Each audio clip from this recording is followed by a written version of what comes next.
नमस्कार, मैं हूं सिकता देव। स्वागत है आपका हमारा भारत में। अगर देश के बड़े शहर भारत का आईना है तो छोटे शहर और कस्बे भारत की नब्ज। तो रखिए भारत की नब्ज पर हाथ हमारे साथ। आज हमारा भारत में जानेंगे क्यों अयोध्या के चर्चित महंत की सुरक्षा हटाई गई और साथ ही मध्य प्रदेश के आगर मालवा इलाके के आंगनबाड़ियों की हकीकत।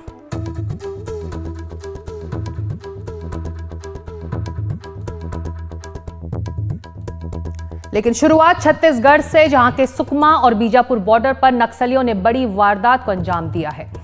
सिलगेर और टेकलगुडम के बीच नक्सलियों ने ट्रक को आईईडी ब्लास्ट कर उड़ा दिया। पैरामिलिट्री फोर्स के 2 जवान शहीद हुए हैं। इस बीच छत्तीसगढ़ के सुकमा में नक्सल विरोधी अभियान के दौरान पुलिस ने बड़ा खुलासा किया है।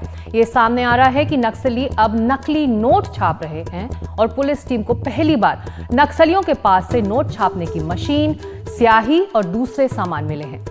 हमारी खास ग्राउंड रिपोर्ट।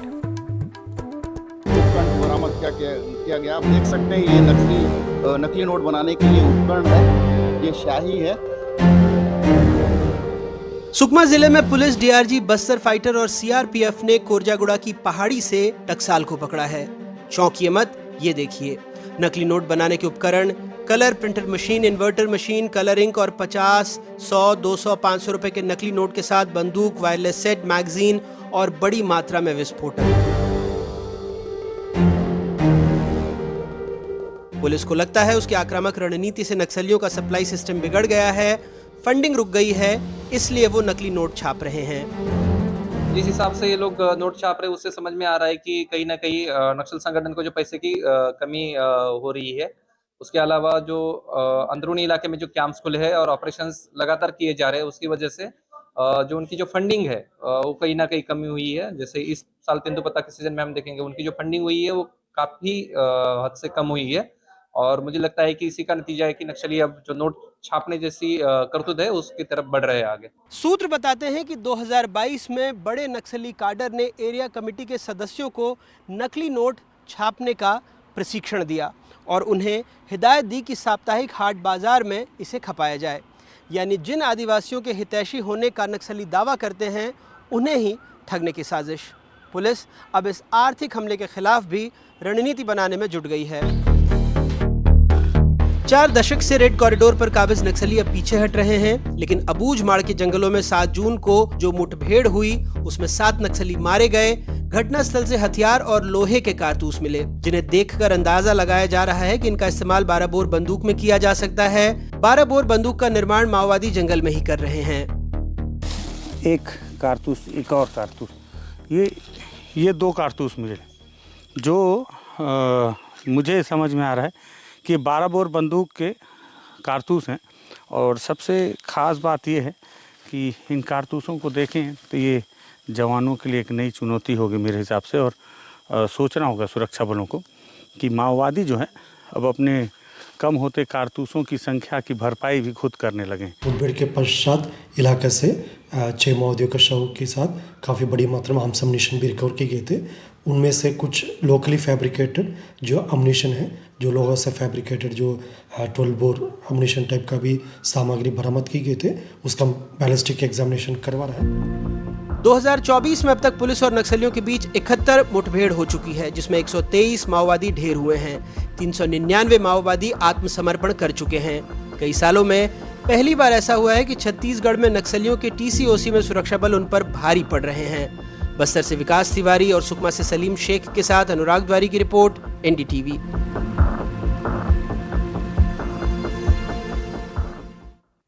जो सामने आया है उससे कई सवाल भी उठ रहे हैं। नक्सलियों को नकली नोट बनाने की ट्रेनिंग कौन दे रहा है? नोट प्रिंटिंग की मशीन और सामान कहां से उन्हें मिल रहे हैं? क्या नक्सली कोई बड़ी तैयारी कर रहे हैं या ये सब पुलिस का ध्यान भटकाने के लिए किया जा रहा है? और अब बात करते हैं अयोध्या की, जहां के एक चर्चित महंत जिनकी सुरक्षा हटाए जाने का मुद्दा गरमाया हुआ है। अयोध्या में हनुमानगढ़ी के महंत राजू दास की सुरक्षा वापस ले ली गई है। इससे महंत राजू दास खासे नाराज हैं। महंत राजू दास ने चुनाव में प्रशासन की भूमिका पर सवाल उठाए थे। क्या है यह पूरा मामला? इसी से जुड़ी हमारी ये खास रिपोर्ट। वंदे मातरम, जय श्री राम, श्री हनुमान जी महाराज की जय। हम लोग सनातन के लिए कार्य करते हैं, हिंदुत्व के लिए कार्य करते हैं। और ये है अयोध्या में हनुमानगढ़ी के महंत राजू दास। अगल बगल सुरक्षा कर्मियों से घिरे राजू दास अब बिना सुरक्षा कर्मियों के रहेंगे, क्योंकि अयोध्या प्रशासन ने उनकी सुरक्षा वापस ले ली है। अपने बयानों की वजह से अक्सर चर्चा में रहने वाले हनुमानगढ़ी के महंत राजू दास के पास कुल 3 गनर्स थे। पिछले हफ्ते अयोध्या के जिलाधिकारी के नेतृत्व में सुरक्षा समिति की एक बैठक हुई, जिस बैठक में राजू दास के खिलाफ 3 मुकदमे जो दर्ज हैं उसकी चर्चा हुई और इन मुकदमों के आधार पर सुरक्षा समिति ने यह फैसला लिया कि राजू दास की सुरक्षा हटा ली जाए। और इसी समिति की सिफारिश के आधार पर राजू दास की सुरक्षा जब हटाने की बात हुई तो राजू दास गुस्सा हो गए। महंत राजू दास अयोध्या प्रशासन के इस फैसले से बेहद नाराज हैं। अयोध्या के जिलाधिकारी से हुआ विवाद इस समय चर्चा का विषय बना हुआ। प्रशासन ने हमारी सुरक्षा को हटाया है, ये दुखद है, अति निंदनीय है। सिर्फ जनता की बात कर देना और हिंदुत्व की बात करना, बीजेपी के लिए लड़ना, बीजेपी के लिए झगड़ना, मोदी जी के लिए काम करना, योगी जी के लिए काम करना, मुझको लगता है ये कुछ अधिकारियों को अच्छा नहीं लगता है। इसके नाते सुरक्षा व्यवस्था हटाई गई हमारी। सूत्र बता रहे हैं कि योगी सरकार के मंत्री सूर्य प्रताप शाही और जयवीर सिंह के सामने राजू दास ने डीएम पर सुरक्षा वापस लेने का आरोप लगाया था। इस मसले पर उन्होंने यूपी के मुख्यमंत्री योगी आदित्यनाथ से भी मुलाकात की। उन्होंने इस बार लोकसभा चुनाव में फैजाबाद अयोध्या क्षेत्र में मिली हार के लिए प्रशासन पर आरोप लगाए थे। ये दुख रहा है, ये कष्ट है कि हम लोगों जो है अयोध्या लोकसभा चुनाव हारे, लेकिन अयोध्या विधानसभा से चुनाव जीते हैं। और मैं जनता जनार्दन को साधुवाद देता हूं। और भी हम लोग अच्छे से काम करेंगे और अच्छे से काम करके हम लोग जो है पुनः चुनाव जीतेंगे। लोकसभा चुनाव में अयोध्या में बीजेपी के हार का ठीकरा महंत राजू दास ने प्रशासन पर फोड़ा। एक बयान जारी कर राजू दास ने कहा कि 2027 का ट्रेलर 2024 में मिला है और इसकी वजह है प्रशासन। उन्होंने कहा कि डीएम से लेकर नीचे के अधिकारी बीजेपी कार्यकर्ताओं की बात नहीं सुनते हैं और इसी वजह से बीजेपी हारी है। और राजू दास इसी बयान को आधार बनाकर प्रशासन पर आरोप लगाते हैं कि उनकी सुरक्षा हटाई गई, लेकिन प्रशासन इस मामले को तुल नहीं देना चाहता और सुरक्षा हटाने पर कोई बयान जारी नहीं किया गया है। माना जा रहा है कि अयोध्या प्रशासन ने राजू दास के खिलाफ दर्ज 3 मुकदमों को आधार बनाकर सुरक्षा हटाई है। वहीं राजू दास का कहना है कि इससे उनके साथ कोई अप्रिय घटना हो सकती है। फिलहाल अपनी जान को खतरा बताते हुए राजू दास राज्य सरकार से अपनी सुरक्षा वापस दिए जाने की गुहार लगा रहे हैं। वहीं प्रशासन है जो राज्य सरकार के निर्देशों का इंतजार कर रहा है। अब देखना होगा कि अपने राजनीतिक संबंधों के आधार पर राजू दास सुरक्षा वापस पाते हैं या फिर प्रशासन का फैसला अडिग रहता है। अपने सहयोगी प्रमोद श्रीवास्तव और कैमरा पर्सन राजेश गुप्ता के साथ रणवीर, एनडीटीवी इंडिया के लिए। तो आखिर महंत राजू दास हैं कौन? अयोध्या में प्राचीन सिद्ध पीठ हनुमानगढ़ी मंदिर है। हनुमानगढ़ी मंदिर के महंत हैं राजू दास। हिंदुत्व और राम मंदिर के प्रबल समर्थक। बयानों को लेकर अक्सर सुर्खियों में रहते हैं राजू दास। अगली खबर, नवजात बच्चों के स्वास्थ्य से लेकर उनके टीकाकरण तक आंगनबाड़ी एक बड़ा महत्वपूर्ण भूमिका निभाती रही है। मध्य प्रदेश में करीब 97,000 आंगनबाड़ी केंद्र हैं। इनमें करीब 1,70,000 आंगनबाड़ी कार्यकर्ता और सहायिकाएं अपनी सेवाएं दे रही हैं। इनको अब नए तरीके से प्रशिक्षण देकर स्किल बढ़ाए जाने की बात कही जा रही है, लेकिन जमीन पर हकीकत क्या है? मध्य प्रदेश के आगर मालवा से हमारी यह खास रिपोर्ट।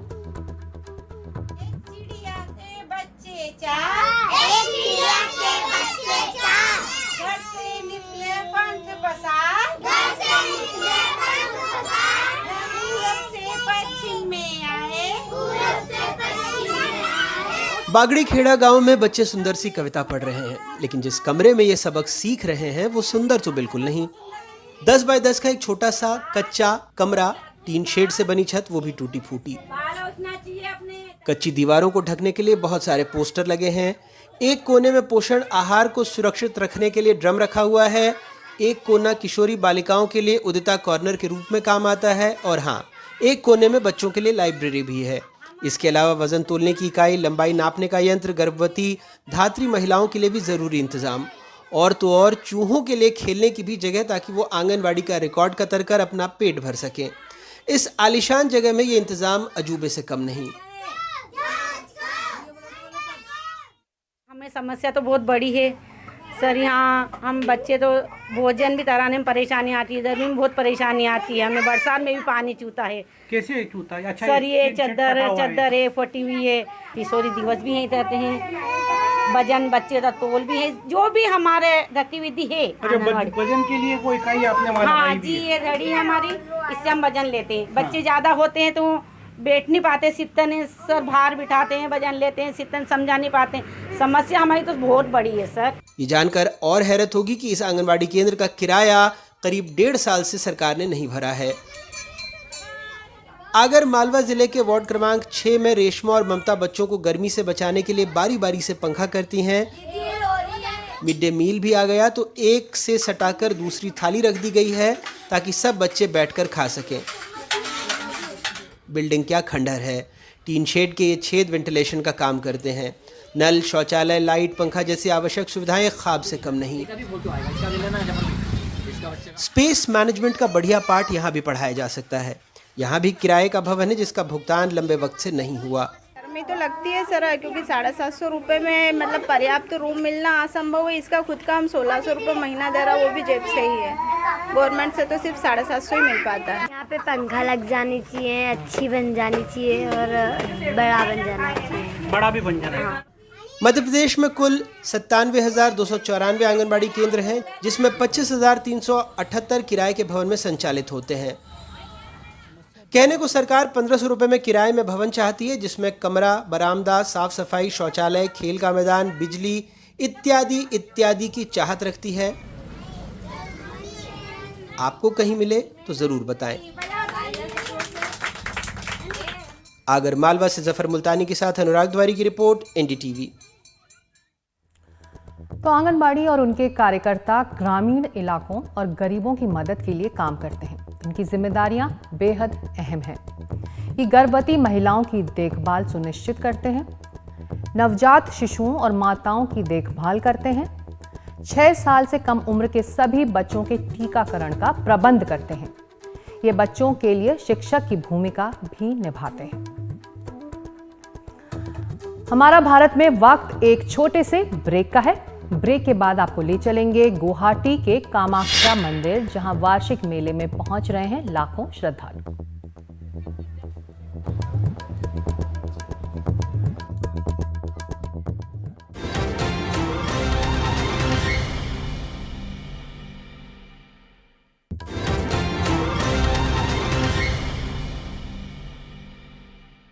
आप देख रहे हैं हमारा भारत और अब आपको हम ले चलते हैं असम, जहां के प्रसिद्ध कामाख्या मंदिर में महा अंबुबाची मेला शुरू हो चुका है। लाखों श्रद्धालु इस मेले में पहुंचते हैं और पूजा शुरू होने का इंतजार करते हैं। क्या है इस मंदिर और इस मेले की मान्यता? गुवाहाटी से हमारी ये विशेष रिपोर्ट।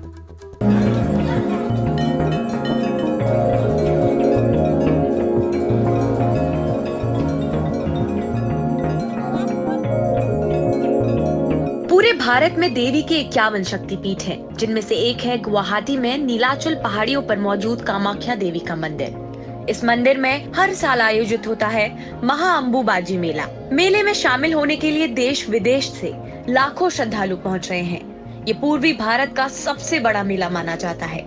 हर साल 2016 से लेके हर साल यात्रियों का संख्या वृद्धि हो रहा है। अंबुबाची होते ही अंबु मीन्स पानी, बासी मीन्स योजना। माना जा रहा है कि इस बार करीब 30 लाख श्रद्धालु मंदिर पहुंचेंगे। पिछले साल ये संख्या करीब 25 लाख थी। मेले में किसी तरह की कोई दिक्कत ना हो, इसकी पूरी तैयारियां कर ली गई हैं। हम लोगों ने इस बार यहाँ का दोलोई समाज, हमारा डिपार्टमेंट और डिस्ट्रिक्ट एडमिनिस्ट्रेशन डिस्कस करने के बाद कुछ सिद्धांत लिया गया है। इस बार हम लोगों ने कामाख्या फूड हिल से जो मेन रोड है वो रात 8 बजे से बंद कर देंगे। 8 बजे तक ही लोग नीचे से ऊपर आ सकेंगे। 8 बजे का बाद कोई लोग कामाख्या फूड हिल का तरफ से नहीं आ सकेंगे।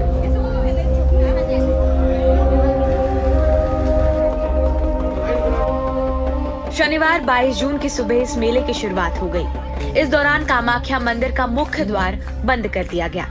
25 जून को रात 9:07 पर पूजा फिर से शुरू होगी। 26 जून की सुबह देवी की नित्य पूजा के बाद मंदिर के मुख्य द्वार भक्तों के लिए फिर से खोल दिए जाएंगे। माना जाता है कि 3 दिन तक देवी कामाख्या पारंपरिक महिलाओं की तरह मासिक धर्म में आराम करती हैं।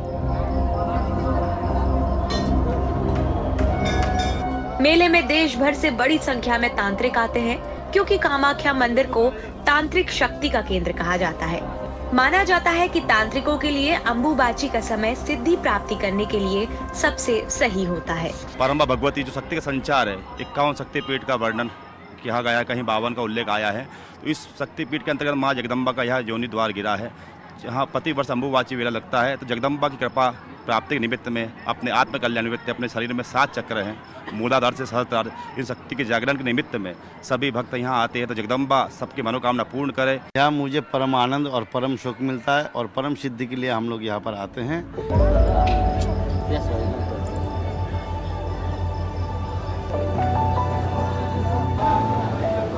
कामाख्या मंदिर के बारे में मान्यता है कि यहाँ पर माता सती की योनि का भाग गिरा था। ये मेला देवी के मासिक धर्म चक्र के दौरान मनाया जाता है। कामाख्या में संजय चक्रवर्ती और नकुल राभा के साथ रत्नदीप चौधरी की रिपोर्ट, एनडीटीवी इंडिया के लिए। कामाख्या महारानी की जय। और अब आपके लिए एक सवाल, जिस पर आप अपनी राय हमें QR कोड को स्कैन कर दे सकते हैं और अपना जवाब भेज सकते हैं। सवाल है कि क्या आखिरी वक्त पर नीट परीक्षा स्थगित करना सही है? नीट पेपर लीक के बाद लगातार हो रहे खुलासे के बीच एक के बाद एक कई परीक्षाएं रद्द कर दी जा रही हैं और कई परीक्षाएं स्थगित भी हुई हैं। इसकी वजह से छात्रों को काफ़ी परेशानी हो रही है। परीक्षा के लिए छात्रों को काफ़ी इंतज़ार भी करना पड़ेगा। तो ऐसे में सवाल यही है कि क्या आखिरी वक्त में परीक्षाएं स्थगित करना सही है? तो हमारा भारत में आज इतना ही। आपको हमारी ग्राउंड रिपोर्ट्स कैसी लग रही हैं, हमें ज़रूर बताएं। हमारा भारत की सभी ग्राउंड रिपोर्ट एनडीटीवी इंडिया के सभी डिजिटल प्लेटफॉर्म्स पर भी उपलब्ध है। नमस्कार।